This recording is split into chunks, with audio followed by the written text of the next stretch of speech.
Finally, you can add some more accessories to your project. For example, in the furniture line, of course, we've got lots of tables, chairs, screens, chaise lounges. We'll just throw a couple in. They can be placed in and rotated, of course, as you see fit. So these little features help embellish the plan and really make it look more realistic and more inviting. And some of the other accessories that you might be interested in as well is when you look at arbors and trellises. These are handy, especially if you want to go over a walkway. For example, we'll take that over to our side walkway here, and we can give that a bit of rotation, and there, that's over the walkway. Could be over there, could be near the gate. And back into landscape lighting, you could go in and put these bollard lights in. There's different sorts of lights that you can put in, small lights. These will require rotation when you put them in. So I like the bollard lights are quite handy because you can put them in quickly, and it really adds to the nighttime scene. If you set the environment settings, and I'll show you where that is, over up on top here, and you go to environment settings, and you go evening, everything will turn dark, but you'll have the lighting. So now you can see. Now only the ones that are highlighted will light up in the edit view. Once you do your walkthrough, everything gets lit up like nighttime with lights. It's quite attractive. Now I'll set my environment back to morning or noon. I prefer both of those. For the walkthrough and for the videos, you can create wind that'll move the trees, wildlife such as butterflies and birds. You can affect the volume of that as well. So now want to show you something interesting about water features. Of course, you've got your regular fountains that you can place in too, and these can be scaled and placed anywhere on your patio.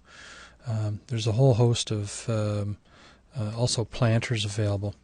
One neat thing that I like about the waterfall, if you open that up and you go to the very top, you'll see these flowing water spillways. These are used for, if you're also might recognize the name water weir, and if you take this and you can place it anywhere. So if I wanted water coming out of the side of this this grill island, I would place it here and raise my elevation a bit, and then as soon as that I'm in the walk-through mode, water would be pouring out of here, and it could be right into a pond or a pool. Very useful if you're designing a water feature custom with Unilock products.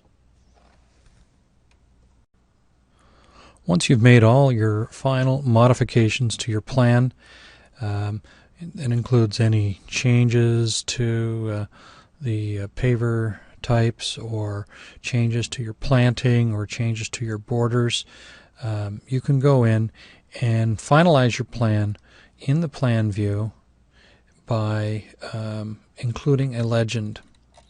Now our plan has gotten so full here, it's going to be challenging to fit a legend on the page. We can always use the space that is represented by the house area. So let's take a look at our plan detail tab here, and let's put in our Unilock product legend. I'll click on that button, and it generates a complete product listing,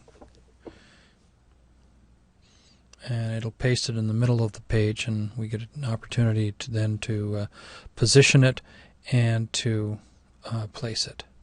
It's quite a long list because we've got a lot of Unilock product in this particular installation. So we can put the Unilock legend there, or we can shrink it even further and we can place it over here. And then of course we still have a planting legend to include. The planting legend maybe we can place inside the house. Here we'll do that a bit smaller and include that there. So you see when we have our planting legend, we go here, it'll give you the symbol, the quantity, the common name, and the botanical name. The nice thing is you can go into the database, and if you don't think this looks like an arborvitae, but it looks more like Juniperus chinensis, then you can go in and rename that according to whatever your style is and according to whatever your area plants are. There is also a legend that shows you all the different square footages and number of accents, such as the Barcelona fireplace and the kitchen island 3. And in the database you can also go in and adjust the pricing for various objects, and it'll help you finalize a price for the entire project. Now when you go to print this, you can print it to a 24 by 36 sheet, or you can generate a PDF. You can also, in your perspective, you can go in and export a viewport to file, which when you click on that, it'll ask you for a file name, and you can put in a file name.